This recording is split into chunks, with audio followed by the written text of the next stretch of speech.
In just 4 years, scientists have detected over 1,000 exoplanets just from their shadows. But Kepler has a problem. It can't tell if the shadow is made by a giant gassy planet hostile to life or a potentially habitable Earth-like planet. What we're measuring when a planet passes in front of its host star is what is the area of the planet relative to the area of the star that it's passing in front of. It's a ratio, basically. But Jupiter-sized planets crossing giant stars fool Kepler, because they block the same fraction of light as Earth-sized planets crossing smaller stars.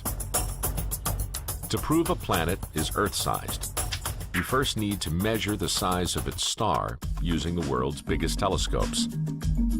But that's time-consuming, expensive, and it creates a huge exoplanet backlog.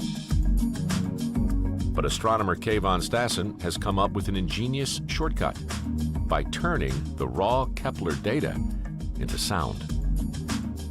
What the Kepler telescope directly measures in the data that we use is the small changes in brightness that a star produces due to the flickering arising from the boiling and roiling motions of gas at its surface. What we can do then is take that light flickering data and transform it in a sound studio, for example, into audio frequencies.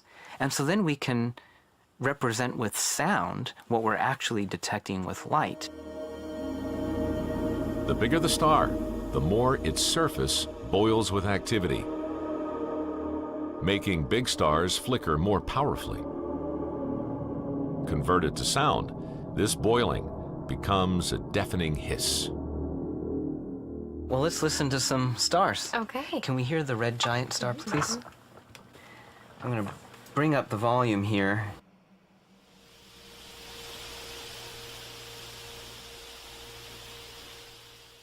This is a very large star, very low density. And so that large amount of hiss is the result of vigorous boiling and churning at the surface of this large red giant star.